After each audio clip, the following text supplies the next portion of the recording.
वाहिगुरु जी का खालसा वाहिगुरु जी की फतेह। वडभागी संगत कीर्तन का गाहा लैके आओ हुण सुरत नूं जोड़िए महाराज के इतिहास में जो शहीदी साके दे असीं दर्शन कर रहे हाँ। कल आप जी ने श्रवण किया कि गुरु अर्जन देव महाराज माता गंगा जी ने उपदेश दे के साहिबजादा हरगोबिंद जी ने उपदेश दिता, बाबा बुढ़ा साहब जी ने कहना किया, संगत नूं कहा जो उपदेश महाराज ने देने सी वो दे के महाराज लाहौर आए भाई सद्दू जी के घर। भाई सद्दू जी महाराज की उड़ीका विच सी बहुत समय तो। भाई सद्दू जी ने महाराज को आओ भगत की, महाराज के चरणों से निहाल रहे। महाराज ने उन्होंने बहुत असीसा दित्तियां। भाई सद्दू जी के घर गरीबी है, पर जिवें कल आपने सुनिया कि संगत कितनी आ रही है महाराज के दर्शनों में, जिन्होंने पता लगता है वो आ जाता दर्शन करने लई, ते पता नहीं कित्थों घर बरकत आ रही है।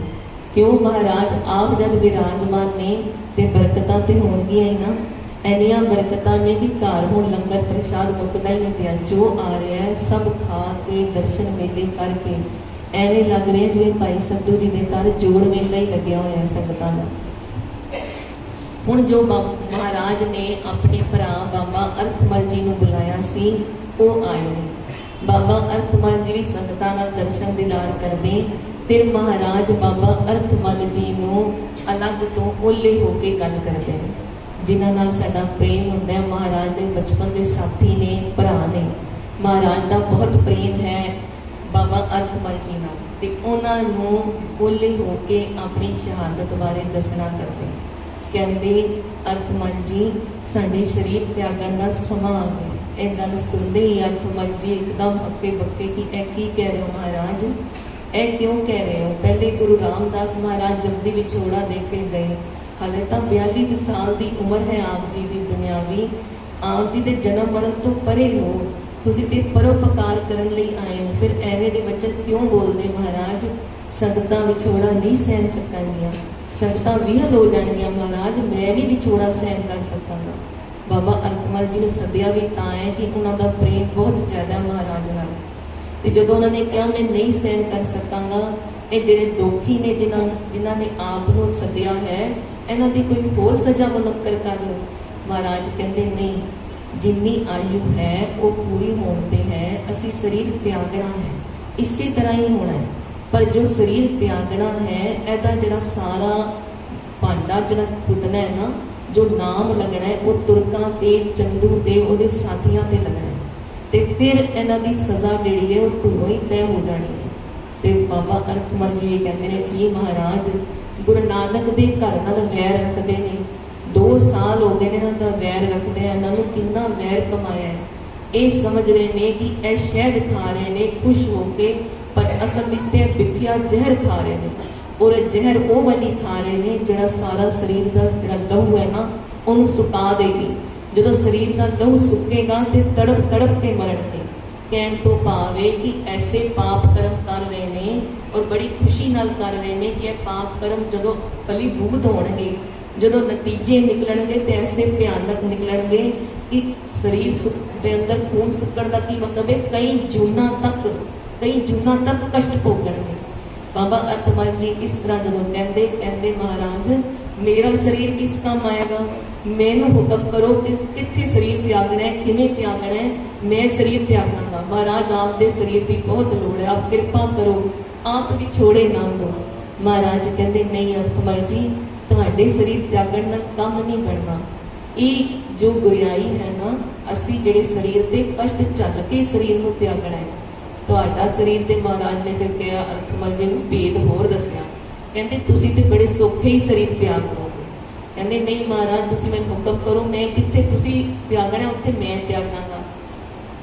महाराज कहते नहीं होर भेद की गल सुनो, ये शरीर क्यों त्यागना है और इस तरह कष्ट झल के क्यों त्यागना है। कहते ये जो बुढ़ी है ना शहीदी दी, ये अपने सिखां नूं प्याणी है, ये सिखां नूं गुर सिखाना है। 4 जड़ियां जामियां तक इन्हां नूं प्रेम करना, भगती करना, भाव करना सिखाया है। हुण इन्हां नूं शहादत देना, कुर्बान हो जाना भी सिखाना है कि भाणे ते हुक्म विच रहिंदे होए रत्तां पर भी अंदर कुछ ना बचे, कुर्बान किवें होईदा है, अपने इश्क तो किवें कुर्बान होईदा है। वो शहादत दा जाम भी, ओदी कुट्टी भी, ओदा स्वाद भी इन्हां नूं चखाना है, इन्हां नूं इह गुर सिखाना है शहादत दा। फिर तीसरा कारण भी है एक होर। पहला कारण तो की है कि चंदू पापी नूं सजा मिले, इस करके। दूजा कारण की दसिया महाराज ने कि इन्हां नूं शहादत दा दसना है, गुर सिखाना है। तीजा कारण महाराज कहते ने, तीजा कारण है कि धन गुर अमरदास महाराज ने जदों गुरता गद्दी साडे पिता गुरु रामदास महाराज नूं दित्ती ना, ते गुरु रामदास महाराज नूं मिलण ते साडी माता जी ने वर मंग लिया। नाना गुरु जी कोलों वर मंग लिया कि यह गुरता हुण साडे घर विच ही रहे, सोढी वंश विच रहे, हुण किसी होर वंश विच ना जाए। पहले बेदी कुल विच सी, फिर त्रेहण च आई, फिर भलियां दी कुल विच आई। महाराज कहते हो मेरी माता जी ने कहना वर मंग लिता कि यह साडी सोढी वंश विच रहे। ते धन गुरु अमरदास महाराज ने कहा पानी तू जिहड़ा वगदे हुए दरिया ना, झरने जिहड़े उपरों धूरों वगदे ने, उन्हां नूं बन्नण दा यतन कीता है। ये चंगी गल नहीं है, बड़े कष्ट झेलने पैणगे भी जो धूरों थापे हुए आते हैं, जे उन्हां नूं सोढी वंश विच ही बुलाना है फिर तैनूं कष्ट झेलने पैणगे। ते माता जी ने हाँ करती, जिन्ने भी संकट आण कोई गल नहीं, पर गुरियाई साडे घर रहे। कहते फिर वो वचन भी धन गुरु अमरदास जी का सत होना है। वो संकट होण ही आए ने, ये संकट हुण झलने ने अपने शरीर ते वो वचन सत करना है जो माता जी ने वर लैण समय कहा कि संकट आण कोई गल नहीं, असीं झल लवांगे। माता जी ने कहा ना पानी जी ने असीं झल लांगे, पर गुरियाई साडे घर रहे। कहते वो भी फिर सत करने ने। इस करके जिहड़ी शहादत है ना, वो गुरियाई ते साडा शरीर है, असीं देनी है।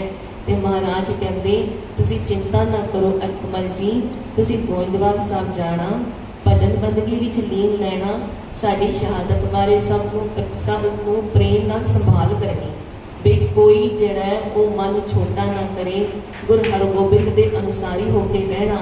ते फिर महाराज कहते साडी शरीर त्यागण तो 40 दिन बाद तुसीं भी शरीर त्याग दोगे, तुहाडी जिहड़ी आयु है वो घट रहनी है।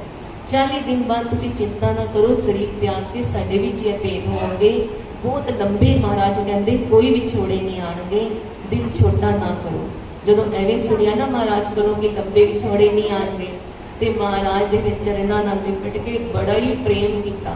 क्यों? क्योंकि 40 दिन दे विछोड़े भी लंबे ने। उंज असीं गोइंदवाल साहब होंदे बाबा अतमल जी, मन नूं पता है कि कदी जाके दर्शन कर आने ने, कदी महाराज ने तरनताਰਨ साहब आ जाना है, पर यह विछोड़ा कि हुण है ही नहीं शरीर करके, ये विछोड़ा वड्डा लगता है। बड़ी देर महाराज दे चरण परसे, संगतां जो महाराज दे कोल फिर वड्डे अमृत वेले तो आना शुरू होंदियां ने ना, ते महाराज दे संगतां दे बहुत तांते लगदे। जिवें एक पिता हुंदा है ना, जदों बाहर जाण लगदा है ते गुज्जा भेद दसदा है अपने पुत्तर अपनी औलाद नूं, ओह गुज्जे भेद दसदा है कि कीमती वस्तु कित्थे पई है, लोड़ पैण ते किवें वरतनी है, या तू पिछों किवें विहार करना है, मैं चलिया सारी किवें कर रहना चाहिए तैनूं। इसी तरह महाराज ने जो सब तो कीमती वस्तु है, नौनिध अमृत प्रभ का नाम देही मैं इसका विश्राम, वो नाम की असीस खुले हत्थां नाल देनी शुरू की। जो महाराज दे आके चरण परसे, भावें दमड़ा रखे, जो माया रखे, महाराज ने कोई गुण अवगुण की उस समय विचार ना करके सब नूं सच्चे नाम नाल जोड़ना कीता, असीस दिती, नाम का उपदेश दिता कि सब तो कीमती वस्तु यही है। ते जाण तो पहले महाराज ने नामदान बहुत वंडिया उसते भाई सद्धू जी के घर। फिर महाराज ने आग्ञा दी सिखां नूं कि लाहौर विच महाराज ने कहा रावी दरिया के कंढे जिहड़ी पालकी नूं लैके चलो, उधर जाना। महाराज जानते नहीं महाराज ने किहड़ी खेड वरतानी है, क्योंकि समा नज़दीक है शहादत दा। महाराज पालकी विच विराजमान होए, जो संगत सी कुछ संगत पालकी दे अगे अगे चलती है, जिवें हुण नगर कीर्तन चलदी ना कि रस्ता बनाती है, संगत अगे सफा करती है सारी जगह भी हटो, महाराज की पालकी आ रही है। कहते कुछ संगत पिछे भगती भाव नाल अदब रख के चलती है, ते महाराज नूं सारी जो संगत जिहड़ी होर नाल नहीं चल रही ना, अपने घरां विच भी खड़ी है, काम कार भी कर रही है, वो भी जान गए कि महाराज आए ने, महाराज की पालकी निकल रही है। चुक चुक के महाराज को मत्था टेक के की कहते ने, धन गुर अर्जन देव साहिब जी, धन गुर अर्जन देव साहिब जी, ਧੰਨ ਗੁਰ ਅਰਜਨ ਦੇਵ ਸਾਹਿਬ ਜੀ, ਧੰਨ ਗੁਰ ਅਰਜਨ ਦੇਵ ਸਾਹਿਬ ਜੀ। ਤਤ ਵਿਚਾਰਯ ਹੈ ਮਥੁਰਾ, ਤਤ ਵਿਚਾਰਯ ਹੈ ਮਥੁਰਾ। ਜਗ ਤਾਰਨ को अवतार बनायो, जग तारन को अवतार बनायो, जग तारन को अवतार बनायो, जग तारन को अवतार बनायो। ਇਹ ਜਿਹੜੀ ਸੀਖ ਹੈ ਨਾ ਆਪਣੇ ਮਨ ਵਿੱਚ ਰੱਖ ਲਓ ਕਿ ਜਦੋਂ ਵੀ ਗੁਰੂ ਗ੍ਰੰਥ ਸਾਹਿਬ ਮਹਾਰਾਜ ਨੂੰ ਅਸੀਂ ਦੇਖਦੇ ਹਾਂ ਨਾ, ਪਾਲਕੀ ਰੂਪ ਵਿੱਚ ਨਿਕਲ ਰਹੇ ਨੇ, ਨਗਰ ਕੀਰਤਨ ਰੂਪ ਵਿੱਚ, ਕਿਸੇ ਦੇ ਘਰ ਅਖੰਡ ਪਾਠ ਸਾਹਿਬ ਹੈ, ਮਹਾਰਾਜ ਦੀ ਸਵਾਰੀ ਜਾ ਰਹੀ ਹੈ, ਅਸੀਂ ਇੰਤਜ਼ਾਰ ਕਰਨ ਲੱਗ ਜਾਂਦੇ ਖੜੇ ਹੋ ਕੇ ਮਹਾਰਾਜ ਨਿਕਲ ਜਾਣ ਤੇ ਅਸੀਂ ਨਿਕਲ ਜਾਈਏ। ਨਹੀਂ, ਬੜੀ ਸ਼ਰਧਾ ਨਾਲ, ਪ੍ਰੇਮ ਨਾਲ ਨਤਮਸਤਕ ਹੋ ਕੇ ਮਹਾਰਾਜ ਦਾ ਗੁਣ ਗਾਓ, ਮਹਾਰਾਜ ਨੂੰ ਕਹੋ ਧੰਨ ਧੰਨ ਸ਼੍ਰੀ ਗੁਰੂ ਗ੍ਰੰਥ ਸਾਹਿਬ ਜੀ ਮਹਾਰਾਜ। ਐਵੇਂ ਮਹਾਰਾਜ ਨੂੰ ਨਤਮਸਤਕ ਹੋਣਾ ਪੜਦਾ। ਜਦੋਂ ਮਹਾਰਾਜ ਇਸ ਤਰ੍ਹਾਂ ਜਾ ਰਹੇ ਨੇ, ਮਹਾਰਾਜ ਨੂੰ ਤੇ ਪਤਾ ਕਿਹੜੀ ਖੇਡ ਹੈ। ਅੱਗੋਂ ਚੰਦੂ ਦੀ ਪਾਲਕੀ ਆ ਰਹੀ ਹੈ ਤੇ ਚੰਦੂ ਵੇਖਦਾ ਸਾਹਮਣੋਂ ਬੜਾ ਵਹੀਰ ਵੱਡਾ ਜਿਹਾ ਕੋਈ ਆ ਰਿਹਾ ਹੈ ਤੇ ਕੌਣ ਆ ਰਿਹਾ ਹੈ। ਬੜੀ ਨਾਲ ਲੋਕ ਬੜੇ ਨੇ, ਉਹਨੂੰ ਸੰਗਤ ਤੇ ਨਹੀਂ ਨਾ, ਉਹ ਕਹਿੰਦਾ ਲੋਕ ਬੜੇ ਨੇ ਨਾਲ। ਉਹ ਕੀ ਜਾਣਦਾ ਹੈ ਵੀ ਜਾਂ ਤੇ ਕੋਈ ਪਰਗਨੇ ਦਾ ਰਾਜਾ ਆ ਰਿਹਾ ਹੈ। ਫਿਰ ਸੋਚਦਾ ਹੋ ਸਕਦਾ ਮੇਰੇ ਵਾਕਣ ਕਿਸੇ ਰਾਜੇ ਦਾ ਕੋਈ ਵੱਡਾ ਦੀਵਾਨ ਹੋਵੇ, ਉਹ ਆ ਰਿਹਾ ਹੋਵੇ, ਚਲੋ ਮੈਨੂੰ ਮਿਲੇਗਾ ਹੁਣੇ ਸਾਹਮਣੇ ਸਾਹਮਣੇ, ਪਤਾ ਲੱਗ ਜਾਏਗਾ ਕੌਣ ਹੈ। ਜਦੋਂ ਐਵੇਂ ਸੋਚਦਾ ਹੈ ਤੇ ਫਿਰ ਮਹਾਰਾਜ ਦੀ ਪਾਲਕੀ ਵੱਲ ਦੇਖਦਾ ਤੇ ਮਹਾਰਾਜ ਤੇ ਵੇਖਦੇ ਹੀ ਨਹੀਂ, ਮਹਾਰਾਜ ਤੇ ਬੇਪਰਵਾਹ ਬੇਮੁਹਤਾਜ। ਕਹਿੰਦੇ ਮਹਾਰਾਜ ਦਾ ਇੱਕ ਹਲਕਾ ਜਿਹਾ ਰਿਸ਼ਤਾਰਾ ਪੈਂਦਾ, ਆਭਾ ਪੈਂਦੀ ਹੈ ਕਿ ਬੜੀ ਕੋਈ ਆਭਾ ਵਾਲਾ ਅੰਦਰ ਮਹਾਪੁਰਖ ਜਿਵੇਂ ਕੋਈ ਬੈਠਾ ਹੈ, ਬੜਾ ਮਸਤ ਰਾਜਾ ਬੈਠਾ, ਵੇਖਦਾ ਵੀ ਨਹੀਂ, ਮੈਨੂੰ ਸਿਆਣਦਾ ਵੀ ਨਹੀਂ, ਮੈਨੂੰ ਬੁਲਾਇਆ ਵੀ ਨਹੀਂ। ਐਸਾ ਕੌਣ ਹੈ ਜਿਹੜੇ ਲੋਕ ਇੰਨੇ ਸਨਮਾਨ ਨਾਲ ਤੁਰੀ ਜਾ ਰਹੇ ਨੇ। ਤੇ ਚੰਦੂ ਨਾਲ ਕੌਣ ਹੈ? ਕੋਈ 5-6 ਜਿਹੜੇ ਡਰੇ ਹੋਏ ਸੇਵਕ, ਉਹਨਾਂ ਦੇ ਮੁਲਾਜ਼ਮ ਨੇ, ਉਹ ਨੇ। ਮਹਾਰਾਜ ਨਾਲ ਤੇ ਪੂਰਾ ਵੱਡਾ ਵਹੀਰ ਜਾ ਰਿਹਾ, ਜੱਥਾ ਪੂਰਾ ਹੀ ਜਾ ਰਿਹਾ। ਤੇ ਕਹਿੰਦਾ ਆਪਣੇ ਸੇਵਕ ਨੂੰ ਪੁੱਛਣਾ ਕਰ ਕਿ ਇਹ ਕੌਣ ਜਾ ਰਹੇ ਨੇ। ਉਹਦਾ ਸੇਵਕ ਜਿਹੜਾ ਹੈ ਉਹ ਗੁਰੂ ਦੇ ਸਿੱਖ ਨੂੰ ਪੁੱਛਦਾ ਹੈ ਵੀ ਕੌਣ ਜਾ ਰਹੇ ਨੇ ਜਿਨ੍ਹਾਂ ਦੀ ਇੰਨੀ ਆਓ ਭਗਤ ਹੋ ਰਹੀ ਹੈ। ਤੇ ਉਹ ਸਿੱਖ ਅੱਗੋਂ ਦੀ ਹੱਥ ਜੋੜ ਕੇ ਕੀ ਕਹਿੰਦਾ ਹੈ, ਇਹ ਗੁਰੂ ਨਾਨਕ ਦੇ ਗੱਦੀ ਦੇ ਮਾਲਕ ਧੰਨ ਧੰਨ ਗੁਰੂ ਅਰਜਨ ਦੇਵ ਸਾਹਿਬ ਜੀ ਮਹਾਰਾਜ, ਗਰੀਬ ਨਿਵਾਜ ਮੇਰੇ ਸਤਿਗੁਰ ਦੀ ਸਵਾਰੀ ਜਾ ਰਹੀ। ਸਿੱਖ ਨੇ ਤੇ ਬੜੇ ਉਹ ਪ੍ਰੇਮ ਨਾਲ ਜਦੋਂ ਦੱਸਿਆ ਨਾ, ਹੱਕਾ ਬੱਕਾ ਰਹਿ ਗਿਆ। ਕਹਿੰਦਾ ਮੈਂ 2 ਸਾਲ ਹੋ ਗਏ ਵੈਰ ਕਰਦਾ ਪਿਆ, ਮੈਂ ਸੋਚਦਾ ਪਿਆ ਕਿਵੇਂ ਇਹਨਾਂ ਦਾ ਨੁਕਸਾਨ ਕਰਾਂ, ਮੇਰਾ ਸਰੀਰ ਵੀ ਅੱਧਾ ਰਹਿ ਗਿਆ ਚਿੰਤਾ ਕਰ ਕਰਕੇ ਕਿ ਮੈਂ ਕਿਵੇਂ ਆਪਣਾ ਬਦਲਾ ਲੈਣਾ ਹੈ। ਇਹ ਤੇ ਬੜੇ ਬੇਪਰਵਾਹ ਬੇਮੁਹਤਾਜ, ਇਹਦੇ ਰੌਣਕਾਂ ਹੀ ਵੱਖਰੀਆਂ ਨੇ, ਇਹਨਾਂ ਨੂੰ ਕੋਈ ਪਰਵਾਹ ਹੀ ਨਹੀਂ ਕਿਸੇ ਇਹਨਾਂ ਨੂੰ ਲਾਹੌਰ ਸੱਦਿਆ ਤੇ ਇਹਨਾਂ ਨਾਲ ਕੀ ਹੋ ਸਕਦਾ ਹੈ। ਇਹ ਕੁਝ ਸੋਚ ਹੀ ਨਹੀਂ ਰਹੇ, ਇਹ ਡਰ ਹੀ ਨਹੀਂ ਰਹੇ।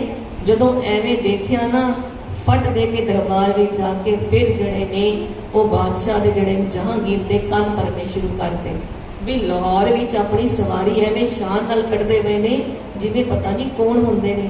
ਅਸਲ ਵਿੱਚ ਮਹਾਰਾਜ ਗੁਰਿਆਈ ਤੋਂ ਪਹਿਲੇ ਵੀ ਤੇ ਲਾਹੌਰ ਰਹਿ ਕੇ ਗਏ ਨੇ ਨਾ, ਤੁਸੀਂ ਇਤਿਹਾਸ ਸੁਣਿਆ ਸੀ। ਉਸ ਤੋਂ ਬਾਅਦ ਜਦੋਂ ਲਾਹੌਰ ਵਿੱਚ ਬਿਮਾਰੀ ਫੈਲੀ ਤਾਂ ਵੀ ਮਹਾਰਾਜ ਸੇਵਾ ਕਰਨ ਆਏ ਸੀ। ਮਹਾਰਾਜ ਲਾਹੌਰ ਦੀ ਸੰਗਤਾਂ ਨਾਲ ਬੜਾ ਪ੍ਰੇਮ ਹੈ। ਲਾਹੌਰ ਦੀ ਸੰਗਤਾਂ ਉੱਚੇ ਜੱਥੇ ਬਣਾ ਕੇ ਮਹਾਰਾਜ ਕੋਲ ਦਰਸ਼ਨ ਕਰਨ ਜਾਂਦੀਆਂ। ਸਾਰੀ ਸੰਗਤ ਮਹਾਰਾਜ ਨੂੰ ਪ੍ਰੇਮ ਸਤਿਕਾਰ ਨਾਲ ਜਿਹੜਾ ਯਾਦ ਕਰਦੀ ਹੈ, ਮਹਾਰਾਜ ਦੇ ਨਾਲ ਟੁਰਦੀ ਹੈ।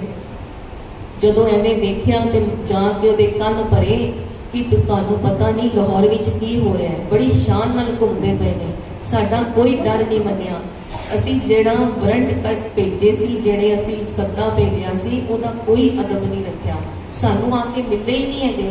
ਆਪ ਆਰਾਮ ਨਾਲ ਘੁੰਮਦੇ ਪਏ ਨੇ ਬਾਜ਼ਾਰ ਵਿੱਚ, ਪਾਲਕੀ ਵਿੱਚ ਬੈਠ ਕੇ ਤੇ ਬੁਲਵਾਣਾ ਕਰੋ।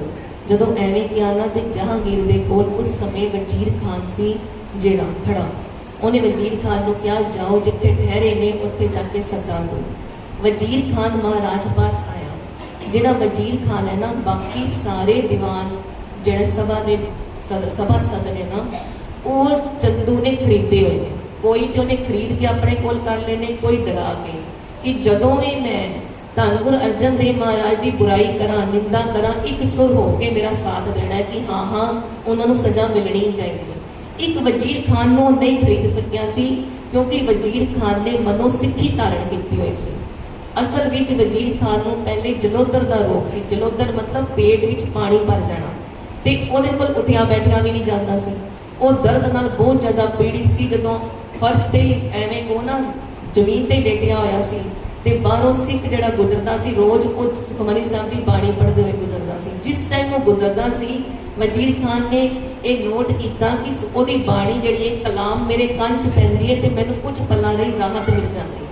ਫਿਰ ਉਹਨੇ ਸੋਚਿਆ ਕਿ ਕਰਾਂ ਕੀ। ਉਹ ਸਿੱਖ ਨੂੰ ਬੁਲਾਇਆ ਕਿ ਆਓ ਇੱਧਰ ਵੀ ਮੈਨੂੰ ਇਹ ਕਲਾਮ ਸੁਣਾ। ਇਹ ਕਲਾਮ ਸੁਣ ਕੇ ਕੁਝ ਸਮਾਂ ਲਈ ਮੈਨੂੰ ਜਿਹੜੀ ਹੈ ਉਹ ਸ਼ਾਂਤੀ ਮਿਲਦੀ ਹੈ। ਉਹਨੇ ਦੱਸਿਆ ਕਿ ਇਹ ਸੁਖਮਨੀ ਸਾਹਿਬ ਦੀ ਬਾਣੀ ਹੈ ਤੇ ਇਹ ਧੰਨ ਗੁਰੂ ਅਰਜਨ ਦੇਵ ਮਹਾਰਾਜ ਦੀ ਬਾਣੀ ਹੈ। ਉਹ ਕਾਰ ਸੇਵਾ ਕਰਾ ਰਹੇ ਨੇ ਅੰਮ੍ਰਿਤਸਰ ਸੁਧਾ ਸਰੋਵਰ ਦੀ। ਜਦੋਂ ਐਵੇਂ ਜਾਣਿਆ ਤੇ ਸਿੱਖ ਕੋਲੋਂ ਫਿਰ ਪੂਰੀ ਬਾਣੀ ਦਾ ਪਾਠ ਸਰਵਣ ਕੀਤਾ। ਕੁਝ ਚੈਨ ਆਈ ਤੇ ਮਹਾਰਾਜ ਦੇ ਦਰਸ਼ਨਾਂ ਲਈ ਮਹਾਰਾਜ ਦੇ ਘਰ ਮੰਗਤਾ ਬਣ ਕੇ ਪਹੁੰਚ ਗਿਆ। ਉੱਥੇ ਜਾ ਕੇ ਇਹਨੂੰ ਜਾ ਕੇ ਮਹਾਰਾਜ ਦੇ ਚਰਨਾਂ 'ਚ ਲਟਾ ਦਿੱਤਾ ਤੇ ਮਹਾਰਾਜ ਕੋਲ ਭਿੱਖਿਆ ਮੰਗੀ ਆਪਣੀ ਦੇਹ ਰੋਗਤਾ ਦੀ ਤੇ ਮਹਾਰਾਜ ਨੂੰ ਦੱਸਿਆ ਕਿ ਆਪ ਜੀ ਦੀ ਬਾਣੀ ਸੁਣ ਕੇ ਕੁਝ ਚੈਨ ਪੈਂਦੀ ਹੈ ਤੇ ਇੱਥੇ ਆਇਆ। ਮੈਂ ਸਾਰੇ ਦਰਵਾਜ਼ੇ ਖਟਖਟਾ ਕੇ ਥੱਕ ਗਿਆ। ਕੋਈ ਪੀਰ ਨਹੀਂ ਮੈਂ ਛੱਡਿਆ, ਕੋਈ ਹਕੀਮ ਮੈਂ ਨਹੀਂ ਛੱਡਿਆ, ਪਰ ਮੈਨੂੰ ਕਿੱਥੋਂ ਵੀ ਆਰਾਮ ਨਹੀਂ ਆਉਂਦਾ। ਜਦੋਂ ਐਵੇਂ ਕਿਹਾ ਨਾ ਤੇ ਮਹਾਰਾਜ ਕੋਲ ਭਾਈ ਬੁੱਢਾ ਸਾਹਿਬ ਜੀ ਟੋਕਰੀ ਲੈ ਕੇ ਨਿਕਲ ਗਏ ਸੀ। ਮਹਾਰਾਜ ਨੇ ਕਿਹਾ ਬਾਬਾ ਬੁੱਢਾ ਸਾਹਿਬ ਜੀ ਇਹ ਸ਼ਰਣ ਵਿੱਚ ਆਇਆ ਹੈ, ਇਹਦਾ ਰੋਗ ਲੱਗਿਆ ਹੈ। ਤੇ ਬਾਬਾ ਬੁੱਢਾ ਸਾਹਿਬ ਜੀ ਨੇ ਮਹਾਰਾਜ ਦਾ ਵਚਨ ਸੁਣ ਕੇ ਉਹ ਮਿੱਟੀ ਦੀ ਭਰੀ ਹੋਈ ਟੋਕਰੀ ਉਹਦੇ ਢਿੱਡ ਉੱਪਰ ਸੁੱਟੀ। ਕਹਿੰਦੇ ਜਦੋਂ ਢਿੱਡ ਉੱਪਰ ਸੁੱਟੀ ਨਾ ਸਾਰਾ ਮਲ ਪੇਟ ਦਾ ਗੰਦਗੀ ਬਾਹਰ ਨਿਕਲ ਗਈ, ਉਹਦਾ ਰੋਗ ਰਾਜੀ ਹੋ ਗਿਆ। ਜਦੋਂ ਰੋਗ ਤੋਂ ਨਿਰੋਗ ਹੋ ਗਿਆ ਤੇ ਮਹਾਰਾਜ ਦੀ ਜਿਹੜੀ ਬਾਣੀ ਨੂੰ ਆਪਣੇ ਸੀਨੇ ਨਾਲ ਲਗਾ ਲਿੱਤਾ। ਮਹਾਰਾਜ ਦੀ ਸਿੱਖੀ ਜਿਹੜੀ ਹੈ ਮਨੋਂ ਧਾਰਨ ਕੀਤੀ। ਉਸ ਤੋਂ ਬਾਅਦ ਉਹ ਨੇਮ ਨਾਲ ਸੁਖਮਨੀ ਸਾਹਿਬ ਦਾ ਪਾਠ ਰੋਜ਼ ਕਰਨਾ। ਹੁਣ ਮਹਾਰਾਜ ਕੋਲ ਸੁਨੇਹਾ ਲੈ ਕੇ ਉਹ ਆਇਆ। ਆ ਕੇ ਅਦਬ ਨਾਲ ਮਹਾਰਾਜ ਦੇ ਅੱਗੇ ਪੇਟਾ ਰੱਖੀ, ਮਹਾਰਾਜ ਨੂੰ ਨਮਸਕਾਰ ਕੀਤੀ ਤੇ ਮਹਾਰਾਜ ਨੂੰ ਕਹਿਣਾ ਕੀਤਾ ਮਹਾਰਾਜ ਮੈਨੂੰ ਜਹਾਂਗੀਰ ਨੇ ਭੇਜਿਆ। ਮਹਾਰਾਜ ਚੰਦੂ ਆਪ ਜੀ ਦਾ ਬਹੁਤ ਵੈਰੀ ਹੈ, ਕਦ ਤੋਂ ਵੈਰ ਕਮਾਤਾ ਹੈ। ਮਹਾਰਾਜ ਉਹਨੇ ਸਾਰੇ ਦਿਮਾਗ ਮੁਲਾਜ਼ਮ ਜਿਹੜੇ ਖਰੀਦ ਲਿੱਤੇ ਨੇ, ਕਿਸੇ ਨੂੰ ਡਰਾਇਆ ਹੋਇਆ ਹੈ, ਕਿਸੇ ਨੂੰ ਪੈਸੇ ਦਿੱਤੇ ਹੋਏ ਨੇ, ਕੋਈ ਵੀ ਤੁਹਾਡੇ ਹੱਕ 'ਚ ਨਹੀਂ ਬੋਲਦਾ। ਮਹਾਰਾਜ ਜਹਾਂਗੀਰ ਫਿਰ ਵੀ ਤੁਹਾਡਾ ਅਦਬ ਰੱਖਦਾ ਹੈ। ਉਹ ਜਾਣਦਾ ਹੈ ਕਿ ਮੇਰਾ ਪਿਤਾ ਅਕਬਰ ਵੀ ਧੰਨ ਗੁਰੂ ਅਮਰਦਾਸ ਮਹਾਰਾਜ ਦੇ ਦਰਸ਼ਨ ਕਰਨ ਗਿਆ ਸੀ। ਗੁਰੂ ਨਾਨਕ ਦੀ ਗੱਦੀ ਚੱਲੀ ਆ ਰਹੀ ਹੈ, ਉਹ ਕੁਝ ਅਦਬ ਰੱਖਦਾ ਹੈ। ਪਰ ਜੇ ਕੋਈ ਝੂਠ 100 ਵਾਰੀ ਬੋਲਿਆ ਜਾਏ ਨਾ ਤੇ 101ਵੀਂ ਵਾਰ ਤੇ ਉਹ ਸੱਚ ਹੀ ਲੱਗਣ ਲੱਗ ਜਾਂਦਾ ਹੈ। ਕਹਿੰਦਾ ਵਾਰ-ਵਾਰ 2 ਸਾਲ ਤੋਂ ਝੂਠ ਬੋਲ ਕੇ ਉਹਨੇ ਬੜਾ ਗਰਮ ਕੀਤਾ ਹੋਇਆ ਜਹਾਂਗੀਰ ਨੂੰ। ਜਹਾਂਗੀਰ ਜਿਹੜਾ ਨਾ ਫਿਰ ਵੀ ਕੁਝ ਅਦਬ ਰੱਖ ਕੇ ਆਪ ਜੀ ਨੂੰ ਸਭਾ ਵਿੱਚ ਸੱਦਦਾ ਹੈ। ਦਰਸ਼ਨਾਂ ਦਾ ਅਭਿਲਾਸ਼ੀ ਹੈ ਤੇ ਬਚਨ ਕਰਨਾ ਚਾਹੁੰਦਾ ਹੈ ਆਪ ਜੀ ਨਾਲ। ਜਦੋਂ ਐਵੇਂ ਗਿਆ ਨਾ ਮਹਾਰਾਜ ਨੇ ਕਿਹਾ ਅਸੀਂ ਤੇ ਉਡੀਕ ਹੀ ਰਹੇ ਸੀ, ਅਸੀਂ ਤੇ ਲਾਹੌਰ ਚੱਲ ਗਏ ਸੁਧਾ ਸਰੋਵਰ ਤੋਂ ਤਾਂ ਹੀ ਆਇਆ ਕਿ ਅਸੀਂ ਜਿਹੜਾ ਹੈ ਉਹ ਬਚਨ ਕਰ ਸਕੀਏ, ਜਹਾਂਗੀਰ ਨੂੰ ਮਿਲੀਏ। ਜਦੋਂ ਮਹਾਰਾਜ ਨੇ ਐਵੇਂ ਕਿਹਾ ਤੇ ਮਹਾਰਾਜ ਨੇ ਉਸੇ ਸਮੇਂ ਤਿਆਰੀ ਕਰ ਲਈ। ਆਪਣੇ ਸਿੱਖਾਂ ਸਮੇਤ ਮਹਾਰਾਜ ਜਹਾਂਗੀਰ ਦੇ ਦਰਬਾਰ ਵੱਲ ਟੁਰ ਪਏ ਤੇ ਅੱਗੇ ਜਿਹੜਾ ਵਜ਼ੀਰ ਖਾਨ ਜਾ ਕੇ ਸਭਾ ਵਿੱਚ ਖਬਰ ਦਿੰਦਾ ਹੈ ਕਿ ਧੰਨ ਗੁਰੂ ਅਰਜਨ ਦੇਵ ਮਹਾਰਾਜ ਨੇ ਕਿਰਪਾ ਕੀਤੀ ਹੈ ਤੇ ਉਹ ਦਰਸ਼ਨ ਦੇਣ ਲਈ ਆ ਰਹੇ ਨੇ। ਜਦੋਂ ਪਤਾ ਚੱਲਦਾ ਹੈ ਜਹਾਂਗੀਰ ਨੂੰ ਤੇ ਉਹ ਮਹਾਰਾਜ ਦੇ ਅਦਬ ਵਿੱਚ ਉੱਚਾ ਆਸਣ ਲਗਵਾਉਂਦਾ ਹੈ। ਕਹਿੰਦਾ ਉਹ ਜਾਣਦਾ ਹੈ, ਕਹਿੰਦਾ ਕਿ ਵੀ ਗੁਰੂ ਨਾਨਕ ਦੀ ਗੱਦੀ ਦੇ ਮਾਲਕ ਨੇ ਉੱਚਾ ਆਸਣ ਲਾਓ। ਇਹ ਦੇਖ ਕੇ ਨਾ ਚੰਦੂ ਕੋਲ ਜਰਿਆ ਨਹੀਂ ਜਾਂਦਾ ਕਿ ਸਾਰਿਆਂ ਤੋਂ ਉੱਚਾ ਆਸਣ ਉਹਨਾਂ ਦਾ ਕਿਉਂ ਲਗਾਇਆ ਹੈ। ਕਹਿੰਦਾ 2 ਸਾਲ ਹੋ ਗਏ ਇੰਨੀ ਮਿਹਨਤ ਕਰਦੇ ਪਰ ਜਹਾਂਗੀਰ ਨੂੰ ਪੂਰੀ ਗੱਲ ਨਹੀਂ ਸਮਝ ਪੈਂਦੀ। ਜਦੋਂ ਮਹਾਰਾਜ ਆਂਦੇ ਨੇ ਜਹਾਂਗੀਰ ਅੱਗੇ ਹੋ ਕੇ ਨਮਸਕਾਰ ਕਰਕੇ ਅਦਬ ਕਰਦਾ ਹੈ। ਮਹਾਰਾਜ ਨੂੰ ਉੱਚੇ ਆਸਨਾਂ ਤੇ ਵਿਰਾਜਮਾਨ ਕਰਾਇਆ ਜਾਂਦਾ ਹੈ। ਫਿਰ ਮਹਾਰਾਜ ਦੀ ਰਾਜੀ ਖੁਸ਼ੀ ਪੁੱਛ ਕੇ ਮਹਾਰਾਜ ਨੂੰ ਨੀਤੀ ਨਾਲ ਪੁੱਛਦਾ ਹੈ। ਜਿਵੇਂ ਚੰਦੂ ਨੇ ਸਮਝਾਇਆ ਸੀ ਨਾ, ਕੋਈ ਨੀਤੀ ਵਰਤੋ, ਕੋਈ ਐਵੇਂ ਦੀ ਗੱਲਬਾਤ ਕਰੋ ਕਿ ਉਹ ਗੱਲਾਂ ਵਿੱਚ ਫਸ ਜਾਣ। ਤੇ ਨੀਤੀ ਨਾਲ ਬੜਾ ਹੀ ਪੁੱਛਦਾ ਹੈ ਕਿ ਮਹਾਰਾਜ ਦੱਸਣਾ ਕਰੋ ਇਸ ਸਮੇਂ ਤੁਰਕਾਂ ਤੇ ਹਿੰਦੂਆਂ ਦਾ ਆਪਸ ਵਿੱਚ ਵਰਤਾਰਾ ਠੀਕ ਨਹੀਂ, ਆਪਸ ਵਿੱਚ ਦੋਨੋਂ ਧਿਰਾਂ ਦੀ ਬਣਦੀ ਨਹੀਂ ਹੈ। ਕੋਈ ਕਹਿੰਦਾ ਸਾਡਾ ਖੁਦਾ ਚੰਗਾ ਹੈ, ਕੋਈ ਕਹਿੰਦਾ ਸਾਡਾ ਜਿਹੜਾ ਹੈ ਉਹ ਰੱਬ ਚੰਗਾ ਹੈ। ਕੋਈ ਕਹਿੰਦਾ ਤੁਸੀਂ ਦੋਜਕ ਵਿੱਚ ਜਾਓਗੇ ਤੇ ਕੋਈ ਕਹਿੰਦਾ ਤੁਸੀਂ ਨਰਕਾਂ ਵਿੱਚ ਜਾਓਗੇ। ਉਹ ਕਹਿੰਦੇ ਨੇ ਅਸੀਂ ਬਹਿਸ਼ਤ ਵਿੱਚ ਜਾਵਾਂਗੇ, ਉਹ ਕਹਿੰਦੇ ਨੇ ਅਸੀਂ ਸਵਰਗ ਵਿੱਚ ਜਾਵਾਂਗੇ। ਤੇ ਕੌਣ ਚੰਗਾ ਹੈ, ਕੌਣ ਮੰਦਾ ਹੈ, ਕੌਣ ਰੱਬ ਤੱਕ ਪਹੁੰਚੇਗਾ, ਕਿਹਦਾ ਧਰਮ ਪਤਾ ਹੈ ਮਹਾਰਾਜ, ਇਹ ਦੱਸਣਾ। ਹੁਣ ਉਹਨੇ ਨੀਤੀਆਂ ਵਰਤੀਆਂ। ਜੇ ਮਹਾਰਾਜ ਹਿੰਦੂਆਂ ਨੂੰ ਕਹਿਣਗੇ ਕਿ ਹਿੰਦੂ ਨਹੀਂ ਚੰਗੇ, ਇਸਲਾਮ ਚੰਗਾ ਹੈ, ਤੇ ਅਸੀਂ ਕਹਾਂਗੇ ਮਹਾਰਾਜ ਮੇਰੇ ਇਸਲਾਮ ਦੀ ਜੈ ਜੈਕਾਰ ਲਿਖੋ ਜਿਹੜਾ ਗ੍ਰੰਥ ਰਚਿਆ ਤੁਸੀਂ ਉਹਦੇ ਵਿੱਚ, ਤੇ ਹਿੰਦੂਆਂ ਦੇ ਆਪ ਹੀ ਵੈਰੀ ਬਣ ਜਾਣਗੇ। ਜਿਹੜੀ ਲੋਕਾਈ ਸਾਰੀ ਸਿੱਖੀ ਧਾਰਨ ਕਰ ਲਈਏ ਉਹ ਫਿਰ ਆਪੇ ਹੀ ਮੁੜਨਾ ਸ਼ੁਰੂ ਹੋ ਜਾਏਗੀ। ਜੇ ਕਹਿਣਗੇ ਹਿੰਦੂ ਚੰਗੇ ਨੇ ਅਸੀਂ ਕਹਾਂਗੇ ਵੀ ਬਾਗੀ ਹੋ ਗਏ ਨੇ ਸਰਕਾਰ ਦੇ। ਇਹ ਨੀਤੀ ਵਰਤੀ। ਪਰ ਮਹਾਰਾਜ ਨੇ ਨਾ ਉਵੇਂ ਹੀ ਜੁਗਤ ਰੱਖੀ ਜੋ ਗੁਰੂ ਨਾਨਕ ਪਾਤਸ਼ਾਹ ਨੇ ਰੱਖੀ ਸੀ। ਗੁਰੂ ਨਾਨਕ ਪਾਤਸ਼ਾਹ ਕੋਲ ਪੁੱਛਿਆ ਸੀ ਨਾ ਪੁੱਛਣ ਕੋਲ ਕਿਤਾਬ ਨੂੰ ਹਿੰਦੂ ਵੱਡਾ ਕੇ ਮੁਸਲਮਾਨ ਹੋਈ। ਬਾਬਾ ਆਖੇ ਹਾਜੀਆਂ ਸ਼ੁਭ ਅਮਲਾ ਬਾਜੋ ਦੋਨੋਂ ਹੋਈ। ਜਦੋਂ ਮਹਾਰਾਜ ਕੋਲ ਪੁੱਛਿਆ ਸੀ ਧੰਨ ਗੁਰੂ ਨਾਨਕ ਦੇਵ ਜੀ ਕੋਲੋਂ, ਮਹਾਰਾਜ ਨੇ ਕਿਹਾ ਸੀ ਜਿਹੜੇ ਸ਼ੁਭ ਅਮਲ ਅਕਾਲ ਪੁਰਖ ਵੱਲੋਂ ਬਖਸ਼ੇ ਜਾਂਦੇ ਨੇ, ਜਿਹੜੇ ਅਸੂਲ ਨੇ, ਜਿਹੜੇ ਹੁਕਮ ਨੇ ਅਕਾਲ ਪੁਰਖ ਦੇ, ਜੇ ਉਹਦੇ ਵਿੱਚ ਹੁਕਮ ਵਿੱਚ ਨਹੀਂ ਰਹਿੰਦੇ ਤੇ ਦੋਨਾਂ ਨੂੰ ਰੋਣਾ ਪਏਗਾ, ਚਾਹੇ ਉਹ ਹਿੰਦੂ ਹੋਏ, ਚਾਹੇ ਮੁਸਲਮਾਨ ਹੋਏ, ਚਾਹੇ ਉਹ ਫਿਰ ਸਿੱਖ ਹੋਏ। ਜਿਹੜਾ ਹੁਕਮ ਅੰਦਰ ਨਹੀਂ ਰਹਿੰਦਾ ਉਹਨੂੰ ਰੋਣਾ ਹੀ ਪਏਗਾ।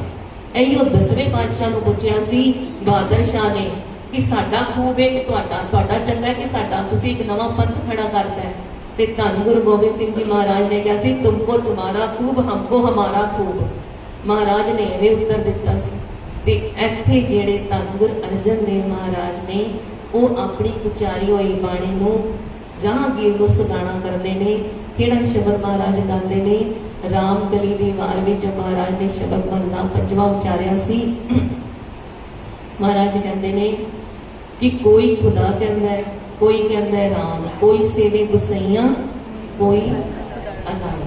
ਇਹ ਵਾਲਾ ਸ਼ਬਦ ਮਹਾਰਾਜ ਉਚਾਰਨ ਕਰਦੇ ਨੇ। ਇਹਦੀ ਪਹਿਲੀ ਪੰਕਤੀ ਕਿਹੜੀ ਹੈ? ਕੋਈ ਬੋਲੇ ਰਾਮ ਰਾਮ, ਕੋਈ ਖੁਦਾਏ, ਕੋਈ ਸੇਵੇ ਗੁਸਈਆਂ, ਕੋਈ ਅਲਾਈ। ਇਹ ਮਹਾਰਾਜ ਸ਼ਬਦ ਉਚਾਰਨ ਕਰਦੇ ਕਿ ਕੋਈ ਖੁਦਾ ਕਹਿੰਦੇ ਉਸ ਅਕਾਲ ਪੁਰਖ ਨੂੰ, ਕੋਈ ਰਾਮ ਕਹਿੰਦਾ, ਕੋਈ ਉਹਨੂੰ ਗੁਸਾਈ ਕਹਿ ਕੇ ਉਹਨੂੰ ਸੇਵਾ ਕਰਦਾ, ਕੋਈ ਅੱਲਾ ਕਹਿੰਦਾ। ਪਰ ਮਹਾਰਾਜ ਕਹਿੰਦੇ ਕਾਰਨ ਕਰਨ ਕਰੀਮ, ਸਭ ਕੁਝ ਕਰਨ ਵਾਲਾ ਉਹ ਆਪ ਕਰੀਮ ਹੈ ਜੋ ਦਇਆ ਕਰਦਾ ਹੈ, ਜਿਹੜਾ ਕਿਰਪਾ ਧਾਰ ਰਹੀਮ। ਮਹਾਰਾਜ ਕਹਿੰਦੇ ਕਾਰਨ ਕਰਨ ਕਰੀਮ, ਕਿਰਪਾ ਧਾਰ ਰਹੀਮ। ਜੋ ਰਹੀਮ ਹੈ ਉਹ ਅਕਾਲ ਪੁਰਖ, ਉਹ ਰਹਿਮ ਕਰਦਾ ਹੈ ਸਭ ਉੱਪਰ, ਉਹ ਕਿਰਪਾ ਨੂੰ ਧਾਰਨ ਕਰਦਾ ਹੈ। ਜਿਹੜਾ ਉਹਦੇ ਹੁਕਮ ਵਿੱਚ ਰਹਿੰਦਾ ਹੈ ਨਾ ਉਹ ਉਹਨੂੰ ਪਾ ਲੈਂਦਾ ਹੈ। ਅਖੀਰਲੀ ਪੰਕਤੀ ਵਿੱਚ ਮਹਾਰਾਜ ਨਿਬੇੜਾ ਕਰਦੇ ਉਹ ਨਾਨਕ ਜਿਨ ਹੁਕਮ ਪਛਾਤਾ, ਪਾਰ ਬ੍ਰਹਮ ਕਾ ਤਿਨ ਭੇਦ ਜਾਤਾ। ਜਿਹਨੇ ਉਹਦੇ ਹੁਕਮ ਨੂੰ ਪਛਾਣਿਆ, ਉਹਦੇ ਹੁਕਮ ਤੇ ਚੱਲਿਆ, ਉਹਨੇ ਉਹਦਾ ਭੇਦ ਜਾਣਿਆ। ਇਹਦੇ ਵਿੱਚ ਨਾ ਕਹਾਣੀ ਹਿੰਦੂ ਦੀ ਹੈ, ਨਾ ਤੁਰਕ ਦੀ ਹੈ ਤੇ ਨਾ ਸਿੱਖ ਦੀ ਹੈ। ਇਹਦੇ ਵਿੱਚ ਕਹਾਣੀ ਜਿਹੜੀ ਹੈ ਹੁਕਮ ਨੂੰ ਪਛਾਣਨ ਦੀ, ਭਾਣੇ ਅੰਦਰ ਰਹਿਣ ਦੀ। ਮਹਾਰਾਜ ਕਹਿੰਦੇ ਜਿਹੜਾ ਇਹ ਗਾਏਗਾ ਦਿਆ ਕਰੋ ਮਿੱਠਾ ਲੱਗੇ ਤੇਰਾ ਭਾਣਾ, ਉਹ ਪਾਏਗਾ। ਜਿਹਨੂੰ ਉਹਦਾ ਭਾਣਾ ਮਿੱਠਾ ਲੱਗੇਗਾ। ਹੁਕਮੇ ਅੰਦਰ ਸਭ ਕੋ ਬਾਹਰ ਹੁਕਮ ਨਾ ਕੋਈ, ਨਾਨਕ ਹੁਕਮੇ ਜੇ ਬੁਝੇ ਤਾਂ ਹਉਮੈ ਕਹੇ ਨਾ ਕੋਈ। ਮਹਾਰਾਜ ਨੇ ਇੱਥੇ ਆ ਕੇ ਨਿਬੇੜਾ ਕੀਤਾ। ਜਦੋਂ ਮਹਾਰਾਜ ਨੇ ਪੂਰੀ ਬਾਣੀ ਵਿਚਾਰ ਕੇ ਗਾ ਕੇ ਦੇ ਅਰਥ ਕੀਤੇ, ਮਹਾਰਾਜ ਨੇ ਉਸ ਤੋਂ ਬਾਅਦ ਵਿਆਖਿਆ ਕਰਕੇ ਉਪਦੇਸ਼ ਦੇਣਾ ਵੀ ਕੀਤਾ ਗੁਰਬਾਣੀ ਦਾ, ਤੇ ਹੁਕਮ ਦੀ ਵਡਿਆਈ ਜਣਾਈ।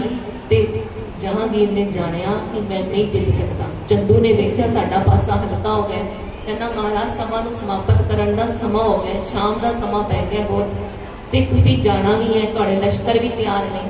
ਐਵੇਂ ਕਿਹਾ ਜਦੋਂ ਜਹਾਂਗੀਰ ਨੂੰ, ਤੇ ਜਹਾਂਗੀਰ ਨੇ ਸਭਾ ਜਿਹੜੀ ਹੈ ਸਥਗਿਤ ਕਰਤੀ। ਜਦੋਂ ਸਭਾ ਬੰਦ ਕੀਤੀ ਮਹਾਰਾਜ ਸਿੱਖਾਂ ਨਾਲ ਬਾਹਰ ਆ ਗਏ। ਤੇ ਮਹਾਰਾਜ ਜਦੋਂ ਬਾਹਰ ਆ ਗਏ ਤੇ ਪਿੱਛੋਂ ਕਹਿੰਦਾ ਤੁਸੀਂ ਜਿਹੜਾ ਕਸ਼ਮੀਰ ਜਾਣ ਦੀ ਤਿਆਰੀ ਕੀਤੀ ਹੈ ਨਾ, ਜੇਠ ਦਾ ਮਹੀਨਾ ਸੀ, ਬੜਾ ਗਰਮੀ ਦਾ, ਤੇ ਉਹਨਾਂ ਨੇ ਕਸ਼ਮੀਰ ਜਾਣ ਦੀ ਤਿਆਰੀ ਕੀਤੀ ਸੀ। ਹਰ ਸਾਲ ਜਿਹੜਾ ਜਹਾਂਗੀਰ ਉਹ ਕਸ਼ਮੀਰ ਜਾਇਆ ਕਰਦਾ ਸੀ। ਕਹਿੰਦਾ ਤੁਸੀਂ ਆਪਣੀ ਬੇਗਮਾਂ ਨਾਲ ਕਸ਼ਮੀਰ ਜਾਓ, ਕਸ਼ਮੀਰ ਤੋਂ ਫਿਰ ਆਰਾਮ ਨਾਲ ਦਿੱਲੀ ਆਓ। ਮੈਂ ਤੁਸੀਂ ਆਗਿਆ ਕਰੋ, ਮੈਂ ਇਹਨਾਂ ਨੂੰ ਆਪਣੀ ਕੋਠੀ ਵਿੱਚ ਲੈ ਜਾਣਾ, ਉੱਥੇ ਮੈਂ 2 ਲੱਖ ਦਾ ਜੁਰਮਾਨਾ ਵੀ ਲੈ ਲਾਂਗਾ ਇਹਨਾਂ ਪਾਸੋਂ, ਤੇ ਇਹਨਾਂ ਦਾ ਨਿਰਣੇ ਵੀ ਕਰਾ ਲਾਂਗਾ ਕਿ ਇਹ ਅੱਗੋਂ ਦੀ ਐਵੇਂ ਨਾ ਕੋਈ ਹਰਕਤ ਕਰਨ, ਆਪਣੇ ਜਿਹੜੇ ਮਸੰਦ ਨੇ ਉਹਨਾਂ ਨੂੰ ਚੋਰ ਨਾ ਬਣਾਉਣ। ਇਹ ਵੀ ਆਰੋਪ ਲਗਾਇਆ ਸੀ ਕਿ ਜਿਹੜੇ ਮਸੰਦ ਰੱਖੇ ਨੇ ਨਾ ਚੋਰ ਨੇ ਤੇ ਸਰਕਾਰੀ ਖਜ਼ਾਨਾ ਲੁੱਟਦੇ। ਕਹਿੰਦੇ ਮੈਂ ਸਾਰੀਆਂ ਗੱਲਾਂ ਦਾ ਨਿਰਣੇ ਕਰ ਲਾਂਗਾ, ਇਹਨਾਂ ਨਾਲ ਜੁਰਮਾਨਾ ਵੀ ਲੈ ਲਾਂਗਾ। ਜੇ ਹੁਣ ਜਲਦਬਾਜ਼ੀ 'ਚ ਇਹਨਾਂ ਨੂੰ ਜਾਣ ਦਿੱਤਾ ਨਾ, ਛੋੜ ਦਿੱਤਾ, ਫਿਰ ਇਹ ਜਿਹੜੇ ਨੇ ਹੋਰ ਅੱਗੋਂ ਵੱਧ ਕੇ ਆਣਗੇ, ਹੋਰ ਤਾਕਤ ਇਹਨਾਂ ਦੀ ਵੱਧ ਜਾਏਗੀ। ਤੇ ਐਵੇਂ ਜਦੋਂ ਉਹਨੂੰ ਭੜਕਾਇਆ ਤੇ ਉਹਦੇ ਕੋਲੋਂ ਆਗਿਆ ਲੈ ਦਿੱਤੀ ਕਿ ਮੈਨੂੰ ਆਗਿਆ ਦੇ ਦਿਓ, ਮੈਂ ਆਪਣੀ ਕੋਠੀ ਵਿੱਚ ਇਹਨਾਂ ਨੂੰ ਤੇ ਉਹਦੇ ਸਿੱਖਾਂ ਨੂੰ ਲੈ ਜਾਵਾਂ। ਜਹਾਂਗੀਰ ਨੇ ਜਲਦਬਾਜ਼ੀ 'ਚ ਆਗਿਆ ਦੇ ਦਿੱਤੀ ਤੇ ਆਪ ਉਹ ਆਪਣੀ ਬੇਗਮਾਂ ਨਾਲ ਕਸ਼ਮੀਰ ਨੂੰ ਚਲਾ ਗਿਆ। ਚੰਦੂ ਨੇ ਇਸ ਆਗਿਆ ਦਾ ਫਾਇਦਾ ਚੱਕ ਕੇ ਸ਼ਾਮ ਤੋਂ ਉਸ ਤੋਂ ਬਾਅਦ ਰਾਤ ਦਾ ਹਨੇਰਾ ਸੀ, ਉਹਨੇ ਸਿੱਖਾਂ ਸਮੇਤ 5 ਮਹਾਰਾਜ ਨੂੰ ਗ੍ਰਿਫਤਾਰ ਕਰਕੇ ਆਪਣੀ ਪੁਰਾਣੀ ਹਵੇਲੀ ਵਿੱਚ ਲੈ ਗਿਆ ਹਨੇਰੇ ਵਿੱਚ, ਤੇ ਜਾ ਕੇ ਹਵੇਲੀ ਦੇ ਵੱਡੇ ਦਰਵਾਜ਼ੇ ਬੰਦ ਕਰਤੇ। ਜਿਹੜਾ ਡਿਊਟੀ ਸੀ ਉਹਦੇ ਵਿੱਚ 5 ਸਿੱਖਾਂ ਨੂੰ ਜੰਜੀਰਾਂ 'ਚ ਬੰਨ੍ਹ ਕੇ ਚੰਗੀ ਤਰ੍ਹਾਂ ਤੇ ਬਾਹਰ ਛੋੜ ਦਿੱਤਾ, ਤੇ ਮਹਾਰਾਜ ਨੂੰ ਅੰਦਰ ਵਾਲੇ ਕਮਰੇ 'ਚ ਹਨੇਰੇ 'ਚ ਉੱਥੇ ਜਾ ਕੇ ਠਹਿਰਾ ਦਿੱਤਾ ਕਿ ਸਵੇਰੇ ਵੇਖਾਂਗੇ ਕੀ ਕਰਨਾ ਹੈ। ਔਰ ਬਾਹਰ ਜਿਹੜੇ ਸਾਰੇ ਮੁਲਾਜ਼ਮ ਸੀ ਉਹਨਾਂ ਨੂੰ ਚੰਗੇ ਪੈਰੇ ਤੇ ਖੜਾ ਕਰਤਾ कि हथ विच सोटे लैके हथियार लैके खड़े रहो, इन्हां नूं कित्थे जाण नहीं देना, पूरी राखी करनी है।